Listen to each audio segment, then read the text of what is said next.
시청자 여러분 안녕하십니까? VOA 뉴스투데이 시작합니다.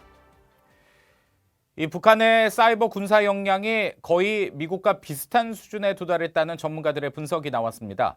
북한이 이런 자신들의 사이버 역량을 실험하기 위해 한국을 표적 삼고 있다는 지적도 제기됐습니다. 김칸희 기자가 보도합니다. 워싱턴 내 싱크탱크 민주주의 수호재단이 주최한 미국의 외교 정책과 글로벌 위협 관련 토론회에서 북한의 사이버 군사 역량은 미국의 사이버 군사 역량과 거의 비슷한 수준에 이르렀다는 분석이 나왔습니다. 딕 체니 전 부통령을 보좌했던 민주주의 수호재단의 사만다 라비치 연구원은 이런 역량을 갖춘 북한이 이제는 한국을 사이버 공격의 실험 대상으로 삼고 있다고 밝혔습니다. It is a way to try to level the playing fields to a certain extent between North Korea and other nations. South Korea is a testbed for a lot of what North Korea then tries around the world. 라비치 연구원은 또 북한은 경제 등 다른 분야보다 사이버 분야에서 우위에 설 수 있다고 믿기 때문에 해킹을 통한 금융범죄를 저지르면서 사이버 분야에 집중하고 있다고 지적했습니다. The North Koreans see this as, in some ways, a comparative advantage for them. It is because it's a way to steal money to support the regime. 사이버 전문가인 브랜든 발레리아노 미 해병대학 교수는 북한은 컴퓨터 전문가들을 해외에 파견하고 있다고 지적했습니다. 중국, 방글라데시 등에 파견된 이들은 해당 국가가 어디든지 실험 대상으로 삼고 있다면서 북한의 체제는 더 공격적인 사이버 공격을 감행하게 만든다고 말했습니다. The main difference for North Korea is they have limited democratic constraint. They have a lot more latitude to act than other countries do. 발레리아노 교수는 이어 올림픽이나 월드컵 등은 북한이 사이버 역량을 시험할 수 있는 행사라고 지적했습니다. 또 북한은 최근 정권을 위한 자금 마련을 위해 제재를 피하면서 독자 가상화폐 개발에 초점을 맞추고 있지만 체제 지원용인 이런 불법 수단들이 얼마나 많은 돈을 벌 수 있을지는 의문이라고 지적했습니다. VOA 뉴스 김칸입니다. 북대서양 조약기구 나토가 급증하는 사이버 공격에 대한 방어 능력을 향상하기 위해 2019 나토 사이버 연합 훈련을 오는 12월 2일부터 에스토니아에서 진행할 것이라고 밝혔습니다. 이번 훈련은 나토 회원국과 동맹국 간 사이버 방어 능력을 시험하고 악성 프로그램 유포나 소셜미디어, 모바일 기기 해킹 등 당면한 사이버 위협에 대한 대비 태세를 갖추기 위한 것이라고 나토 대변인은 설명했습니다.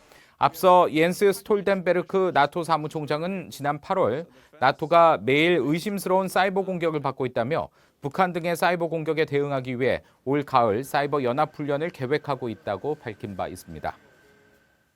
콘돌리자 라이스 전 미 국무장관은 미국에 대한 북한의 핵 위협을 차단하기 위해서는 현장 사찰단 파견과 실험 유예가 필요하다고 강조했습니다. 부시 행정부 시절 백악관 국가안보 보좌관 등을 지낸 라이스 전 장관은 10일 미 노터데임 대학교 강연에서 북한 핵 프로그램은 국제사회의 우려사안이며 트럼프 행정부 초기에는 북한 핵무기가 미국 서부 해안을 타격할 수 있다는 우려까지 제기됐다고 말했습니다. 그러면서 이런 우려가 현실이 되지 않게 하기 위해선 먼저 사찰단을 북한 핵시설에 파견해 현장 상황을 감시하게 하는 게 필요하며 자신이라면 이를 위해 일부 제재 완화도 기꺼이 수용할 것이라고 말했습니다.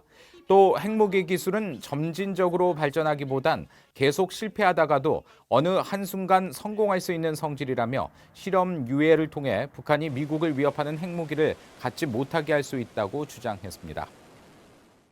이 국제사회는 북한의 핵 개발뿐 아니라 인권 유린에 대해서도 추가 제재를 가해야 한다고 전 국무부 고위관리가 말했습니다. 또 트럼프 대통령은 비핵화 합의에 대한 열망 때문에 인권 문제는 소극적인 태도를 취하고 있다고 지적했습니다. 김영교 기자가 보도합니다. 데이비드 크레이머 전 국무부 민주주의 인권 노동 담당 차관보는 최근 VOA에 북한 인권 상황에 대한 트럼프 행정부의 침묵을 우려한다고 밝혔습니다. 취임 초기 북한 인권 상황을 거침없이 지적하던 태도가 지난 6월 싱가포르 미북 정상회담 이후 달라졌다고 지적했습니다. The president was bashing North Korea for its atrocious human rights record. That seems to have gone away ever since his meeting with Kim starting in the summer of 2018. 크레이머 전 차관보는 북한 주민들은 자신의 생각을 마음대로 말할 수 없고 선전에 의해 세뇌당하는 상황에 놓일 정도로 세계에서 가장 억압적인 나라라고 지적했습니다. 그런 국가의 지도자를 트럼프 대통령이 위대한 지도자라며 치켜 세우는 건 기이한 일이라고 비판했습니다. 다만 트럼프 대통령이 북한 인권에 침묵하는 건 비핵화 합의를 이끌어내기 위한 의도라고 진단했습니다. The president clearly is eager to reach a denuclearization agreement with Kim. He believes very firmly in establishing this personal rapport with other leaders. 크레이머 전 차관보는 국제사회가 인권 탄압과 관련해 북한을 제재하며 압박하고 있지만 추가 제재가 필요하다고 지적했습니다. 또 미국 정부가 북한의 비핵화를 추구함과 동시에 북한 정권이 일상적으로 자행하는 인권 유린에 대해서 강하게 문제 제기를 해야 한다고 말했습니다. I wouldn't say that North Korea has been immune from international pressure and international sanctions on this front. But I think more can and should be done. 크레이머 전 차관보는 조지 W. 부시 행정부 말기인 2008년부터 2009년까지 민주주의, 인권, 노동 담당 차관보를 역임했습니다. 대북 제재 필요성을 거듭 밝힌 크레이머 전 차관보는 북한 정권이 인권 유린을 일상적으로 자행하고 있다면서 미국 정부는 이 문제를 반드시 제기해야 한다고 강조했습니다. VOA 뉴스 김현교입니다. 이 북한이 평양에서 열리는 남북한 월드컵 예선전에 이 한국 취재진과 응원단 입국 요청에 응하지 않고 있다고 이 한국 정부 측이 밝혔는데요. 국제축구연맹 FIFA는 이번 경기에서 스포츠를 통한 화합이 이루어질 수 있기를 기대한다며 해당 기구와 국가들과 소통하고 있다는 입장을 밝혔습니다. 오택성 기자의 보도입니다. 국제축구연맹 FIFA 대변인실 관계자는 11일 북한 측이 평양에서 열리는 한국과 북한의 월드컵 예선전 경기에 한국 중계진과 취재진 그리고 응원단 등의 입국 요청에 응답하지 않고 있다는 보도와 관련한 입장을 VOA에 보냈습니다.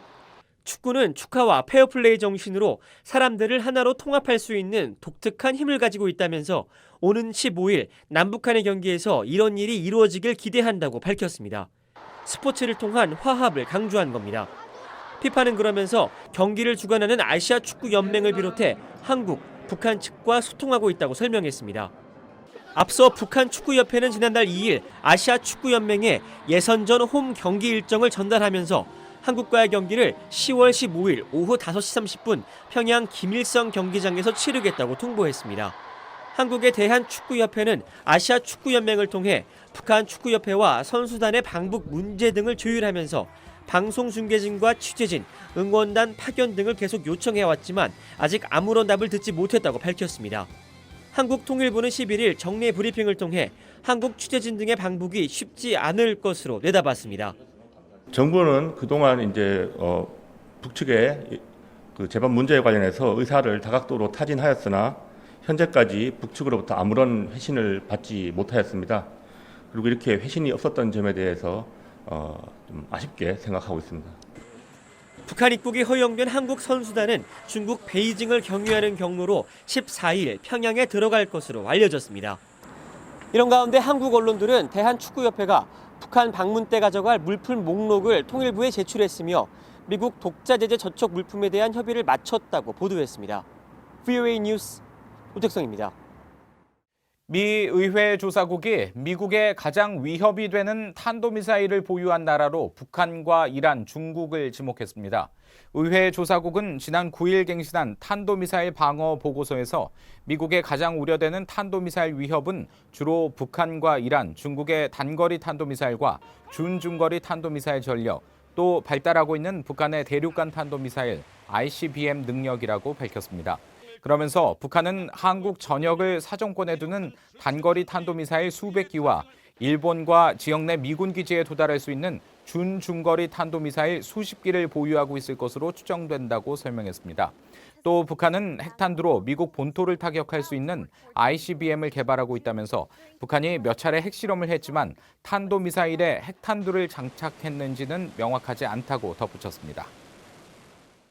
이 북한의 탄도미사일 시험 발사가 계속되고 있는 가운데 일본 정부가 1년 3개월 만에 방위성 부지에 지대공 유도 미사일 패트리엇 팩3를 다시 배치한 것으로 전해졌습니다. 일본 언론은 11일 일본 방위성이 대기권에서 탄도미사일을 요격하는 시스템인 팩3를 지난해 7월 철수한 이후 최근 도쿄 방위성 부지 내에 다시 전개했다고 보도했습니다. 다만 패트리엇 배치 목적이 훈련인지 구체적인 운용 방안에 대해서는 방위성이 공개하지 않았다고 전했습니다. 이와 함께 일본 군 당국은 해상 배치형 요격 미사일을 탑재한 해상 자위대 이지스함의 경계를 상향 조정해 동해 일본해를 향한 미사일 발사에 대비하고 있는 것으로 알려졌습니다. 이상으로 VOA 뉴스투데이 마칩니다. 함께해 주신 여러분 고맙습니다.